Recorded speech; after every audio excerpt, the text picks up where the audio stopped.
Alright, West Ham United fans, welcome back to ING United. Football fans in general, welcome back to the channel for a little video that I've decided to put together today to analyze the dreaded VAR and particularly its implementation this weekend, where we really saw how poorly it's being implemented and how ineffective it really is.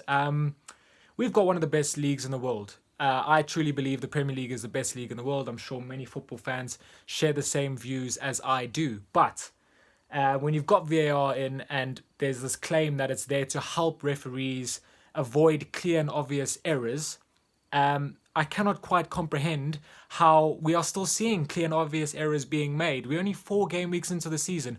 I said earlier in the season that I'd give VAR 6 months before it genuinely gets boycotted, because it can't keep happening. It cannot keep happening, and we've seen it over the years. We've seen the incompetence of referees when it comes to getting decisions wrong, and now of course we've got VAR in to potentially help that, but the bottom line is it's not serving its purpose and it's not doing its job properly. And I'm going to pinpoint 4 decisions this weekend alone where the VAR and the referee got the calls completely wrong.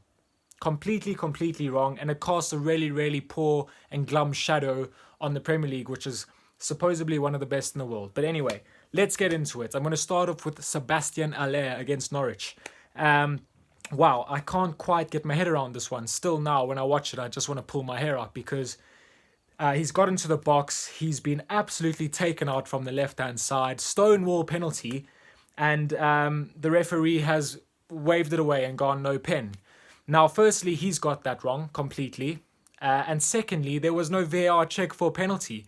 So what is the point of having VAR if you're not going to check it?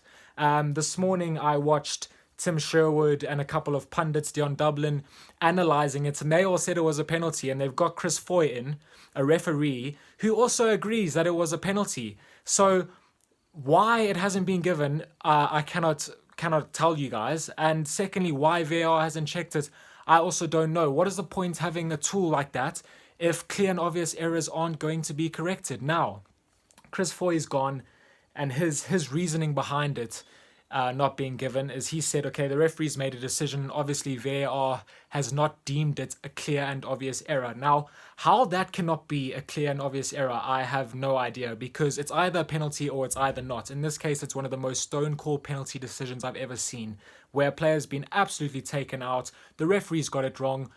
In the best case scenario, VAR intervenes and corrects it. Now, why that hasn't happened, I have no clue. Decision number 1. Referee's got it wrong. VAR's got it wrong. So yeah, that was just handled absolutely shockingly. The second incident, and probably one of the most comical incidents of the whole weekend, had to happen at Selhurst Park, Aston Villa against Crystal Palace. And now this is just another decision that leaves me completely flabbergasted as to how this type of thing can still be happening in 2019. Jack Grealish running through, legs get taken out. He doesn't even make an attempt to appeal for a foul. He gets fouled, first of all, falls on the ground, doesn't appeal. The ball goes through and Villa score what would have been a rightful equaliser. No one complained. The referee disallows the goal and gives Grealish a yellow card for simulation. You have got to be joking. You have got to be joking. When I'd seen that, I couldn't believe it, and I really feel for Aston Villa fans because, one, you've been done by the incompetence of a referee, and VAR not doing its job, not doing its intended job, and that's cost Villa what would have been a rightful point at Selhurst Park. So that's a second decision where they've got it completely wrong.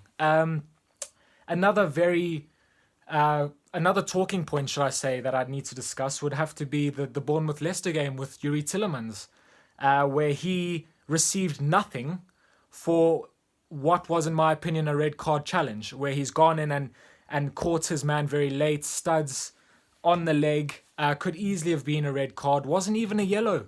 And I don't think VAR's checked that either. So what is the point, again, of having VAR if you're going to get that wrong? And that completely changed the game as Leicester went on to win by 3-1. If Leicester go down to 10 men, Eddie Howe's Bournemouth will most likely go on and get a result. Who knows? But at the end of the day, Tillemans has not been punished at all for what could have easily been deemed a red card challenge. So again, referees got it wrong, VAR's got it wrong. Finally, I want to end off with Mason Greenwood against Southampton for Manchester United, where he's been brought off the bench. United are chasing the game, trying to get a winner. It was 1-1 at the time. He got to the ball first, and I think it might have been Maya Yoshida that just caught him late from underneath. Gets no ball, takes out the player, no penalty from the ref, no VAR check to give what would have been a rightful penalty to Manchester United. And again, it's left me completely flabbergasted watching the game. I'm not a Man United fan, but as a neutral, for me, that was a penalty, and they've got that wrong. So this weekend alone, we've seen 4 instances of really, really poor officiating, coupled with VAR not helping referees get the right decision, or make the right decision, should I say. So yeah, I'm pulling my hair out, guys. I want to get your thoughts. What are your thoughts on the 4 decisions that I've pinpointed? Do you think that I'm right in my opinion? Or do you believe that the referee and VAR got it right? At the end of the day, do you believe that VAR is being effectively implemented? How much longer do you give VAR before it gets completely chopped? Because it's not serving its only intended purpose, which is to help referees get decisions right, the big decisions right, which is still not happening. I think, personally, to end off, they need to change this clear and obvious. What is clear and obvious? They need to truly define what clear and obvious means, because all 4 decisions that I've pinpointed for me are clear and obvious errors made by the referee in terms of red cards, in terms of penalties, and in terms of goals, which is what VAR is supposed to investigate. So yeah, I'm going to end off here, rant over. Let me know your thoughts in the comments below, and hopefully, touch wood and fingers crossed going forward for West Ham, we don't see any VAR contentious decisions against us. I'm waiting for it. It's going to happen. It's bound to happen at some point. But yeah, I just hope the situation gets resolved as soon as possible, guys. Keep following, keep subscribing, and keep up to date with all of our social media platforms that we are on. I've been Rich, and I'll see you guys soon.